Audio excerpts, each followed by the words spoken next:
All right, so now we're going to talk about websites. There's a bit of echo in this room. It's a new room for me to record in, so it's kind of different, but what can we do? First thing I'm going to say about websites is that there's this great place called Stack Overflow Developer Survey, okay? And you could go in here and you could look at this developer survey and you could see what you get paid, what it's like to work as a programmer. And so part of this is what you can see in here is what you get paid to be a programmer and what languages people work in. And so if you look in here like, I don't know, developer profile. Wow, this is totally different. Demographic, experience, education. So what do we got here? So race and ethnicity, gender, transgender, right? You could experience gender, sexual orientation, age, right, of developers, age and experience by country, right? You could look at some interesting things. Like here, this is interesting, top paying technologies. And so you could look at these different languages and you could see what people get paid per year in US dollars, right? And so here's a language that I know really well, $74,000 a year. It's one of the top paying languages. That's pretty awesome. And in the United States, that's global. In the United States, Go pays $140,000 a year in the United States if you know how to use that language. Wow. Okay? And so if you wanted to learn that language, you could go to Udemy, Todd McLeod, and you could check out my classes. And you could come in and you could say, all right, I want to learn how to code. I'm interested in making 140 grand a year. And what you could do is you could start out with this one here, Visual Studio Code Tutorial, Getting Started with VS Code. I don't know why that doesn't have higher rankings. I think it's a good class. And that will teach you how to use the software to write software. And then once you're done with that, you could take this HTML course, right? This corresponds to a class we offer at City College. And this is a great class. So you could drop into that class and how to create a website. And then once you're done with that one, you could come in and you could take this one here, Go, and then you could do web development with Go. And then you could drop into any of my other Go courses. Like you could do this Go course after that, and you could do this Go course after that, and then this Go course after that. And I don't know if I have any more on this page. And you could also do SQL, right? So you do all those classes, and you're going to be ready to be hired as an intro position as a programmer, like those classes. So that's one class. That's 2, 3, 4, 5, 6, 7, 8 classes. In 8 classes, you could go out and get a job for like $60,000 a year in most cities. Or many cities, and in the Bay Area you could probably get a job for $80,000, $90,000, $100,000 a year starting out after 8 classes. So I had a student who was working and all they knew was the information in this class right here, the SQL class for databases. That's all they knew, and they were getting paid $25 an hour, which is $50,000 a year. Okay, and then they took 2 classes. They took this class right here, and they took that class right there, and they studied and they practiced and they got good. They applied themselves for like 6 months, and then they went out and they got a job for $150,000 a year, $75 an hour. So they tripled their salary after 2 classes. And so as a student, often the vast majority of students are coming to college and university because they want to get a better job. And, this is a way in which you could pretty quickly do really well with another job. So if you wanted to learn how to be a programmer, this is one of the most important things that I could share right here, is just taking these classes. And anybody could do it. You just have to apply yourself. So that's the first thing I'm going to say about the web, right? So we're talking about websites and apps. And now we're going to back up and talk a little bit more generally about websites and how websites work. So we have talked about the internet, and the internet was created in the late 60s.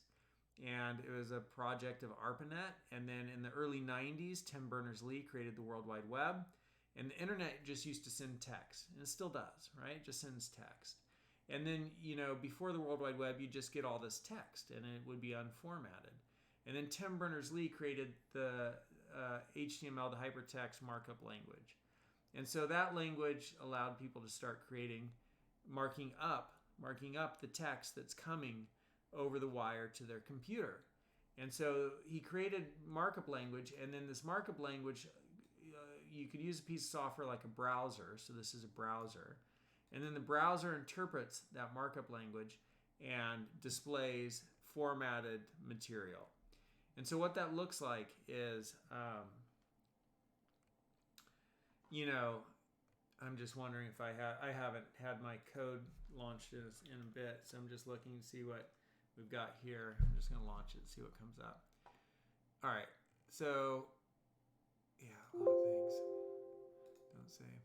If I go to File and create new file, let's just see what happens. And let me see if Emmet's installed. No. And so I could create a text document. Here is some text, right? And then I could save this. And let's see where I could save it. I'm going to save it to my desktop, and I'm going to call it. I'll save it to my downloads maybe. I'll save it to my documents maybe. Just try and find the most private place. I'll call it home, and I'll make it an HTML document. So I'm just looking for HTML right there. And save it. And so there is my HTML document. So now if I go to my browser, let me go over here and open it. Boom. A second. And I find that file. Make sure there's nothing private there. Okay, it's good. I find that file and I open it. It opens in a browser, right? Saying, do you want to open this? And yes, I always want to use that to open HTML files.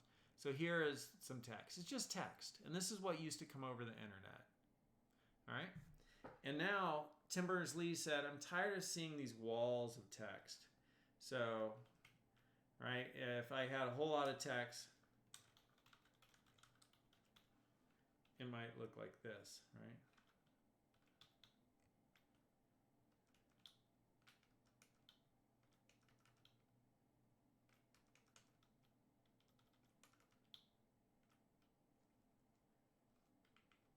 Okay, and let me just see if I could do text wrapping.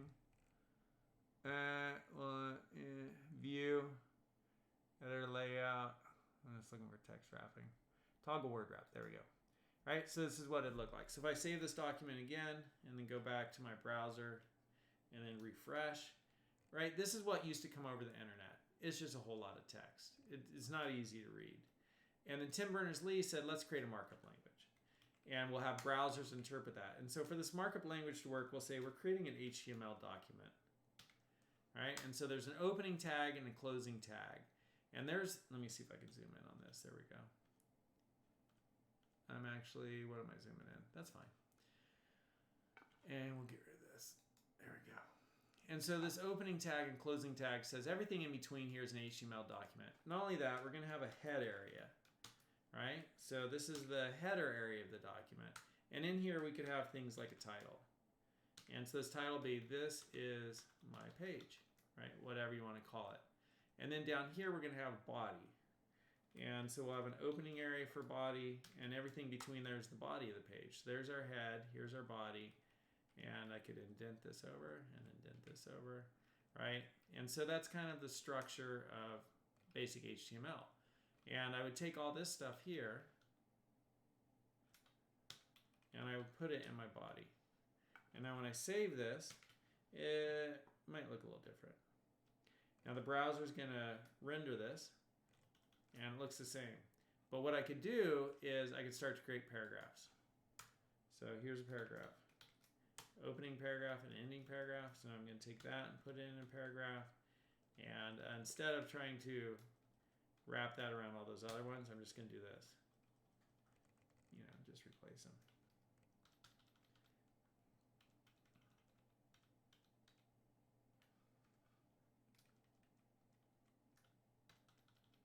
All right? So there are opening and closing paragraphs.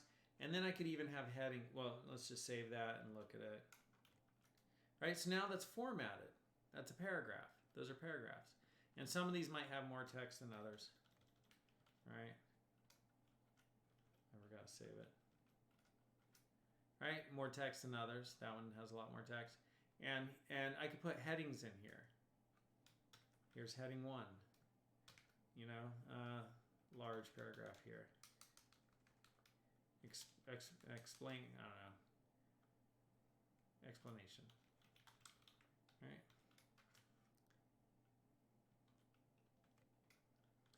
And so there's a heading. And so now you can start to format stuff. And so that's what the World Wide Web was.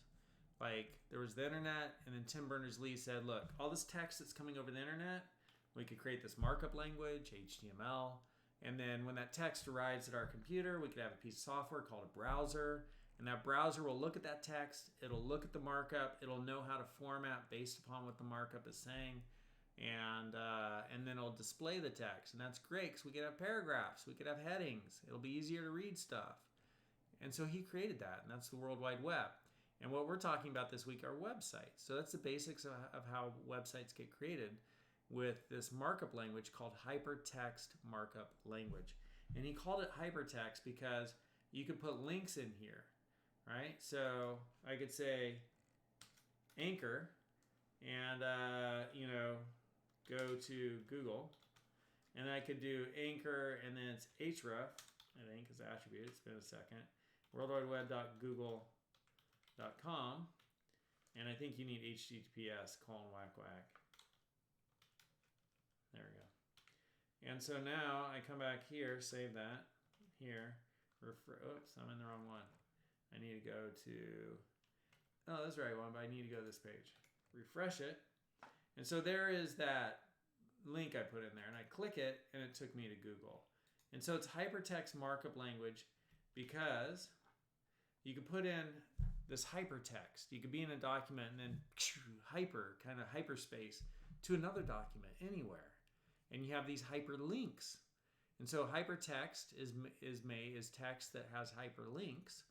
And those hyperlinks take you other places. And so it's called hypertext markup language, HTML, hypertext markup language. And this is, right? Well, not here, but like if I'm at a website, and you don't see that HTTP stuff anymore unless you copy it. But this HTTPS is Hypertext Transfer Protocol. So that's the protocol for transferring hypertext. And hypertext is hypertext markup language because it has hyperlinks in it. And so that's what he created, was HTML browsers, right? Hyperlinks, hypertext markup language, hypertext transfer protocol. That's what Tim Berners-Lee created. Pretty amazing. Okay, so that's the beginning of websites and how websites work. The next stuff is a little bit more general, even more general. That's kind of like an introduction to like how they work. When you build websites, there are people who focus on building the front end of the website. And there are people who focus on building the back end of the website. So the front end is, what does it look like? So if you're one of these people who really likes aesthetics and, creating that cool user experience and, what are the colors going to be? Like graphic designers work on the front end. People who are more like social psychology oriented can work on the front end because they want to understand what the users are doing, what's going to make them happy, and what's going to be a good UX, a good user experience, what's going to be a good UI, a good user interface. And so that's the front end stuff. And there's a lot of psychology to that. And there's also people who are really into statistics who like the front end stuff, because there's all kinds of data analytics and what works better. And let's create different, let's create slightly different nuanced versions of our site and see which one's more successful. We'll put this version in front of 10,000 people, then we'll put this version in front of 10,000 people, and we'll put this other version in front of 10,000 people, and we'll see which one does the best, right? And so they do all these A/B testing to figure out which one. So the data analytic people kind of front end stuff. And then the people who code the front end, kind of take all those pieces, like at big shops, big companies, and they build that front end together. So pretty much today, you'll hear about people being full stack, right? I could do it all, but that you can't do it all well. And when you really get into the high-end game, with the bigger players, you're either a front ender and some specialty within the front end, like you're really good at JavaScript, which is the functionality of a website. Like, for the front end, it's the programming on the front end. So like making things programmatically happen on the front end. Or you're really good with the HTML and the CSS, which is the layout of stuff and how you program it to get it laid out. So there's people who specialize in building the front end of the website, and even for people who work on the front end, there's specializations within that. And then there's people who specialize in working on the back end of websites. And so the back end of a website is like, how do we take the data and store it in a database? How do we get that data out of a database? How do we display that? What kind of security do we have? How do we store passwords? How do we process credit cards? What kind of functionality do we want on the back end? What do we want our website to do? And how do we program that? How do we make our website fast? How do we back it up and make it reliable so it doesn't crash? So this is stuff that backenders will focus on. And then there's, for the front end, there's basically HTML, CSS, and JavaScript. And then there's different front end kind of frameworks that you can work with, like Angular, which is kind of a front end framework, or I don't know, what are the other ones? Angular and let's see if we type in Angular versus React or Angular JS or Vue, right? Like these are some front end frameworks that help you kind of build functionality on the front end. And then on the back end, the languages that you have would be like Go. Like Go is the best back end language. And then there's others that people might use like Rust, or maybe, I don't know if they'd use Scala. I don't know if Rust or Scala is used on back ends. But PHP is like an old back end language. That's what Facebook was built with. That was super popular 15, 20 years ago. And so there's different back-end languages, but Go is kind of, I think the best choice today. And you could see that reflected in the developer survey. So that's the difference between front end and back end. And people specialize in each of those. I'm just looking here through, so back end is sometimes called server-side scripting. You're kind of creating the code, the script for the server, which is, the way the computers work is we talked about networking, and we talked about network topology, and we also talked about network architecture. So topology was if it's bus, ring, or star, and star topology is the most popular. And then architecture is it client server or peer to peer? And so web is client server architecture, which means there's a server and there's all these clients talking to it. And so a client, and me with my laptop, or you with your laptop, you're saying, show me this web page. You're a client making a request to the server, and the server says, oh, you want me to get that for you? Okay, here it is. There's that web page, and I give it to you, right? So that's client server architecture, and so server-side scripting is programming on the server, right? Like you're the back-ender. That's another way to say back-end. And client-side scripting is you're the front-ender, like you're working with JavaScript or Angular or Vue or React. And so that's some of the terminology, and that's what servers are, right? There's no difference.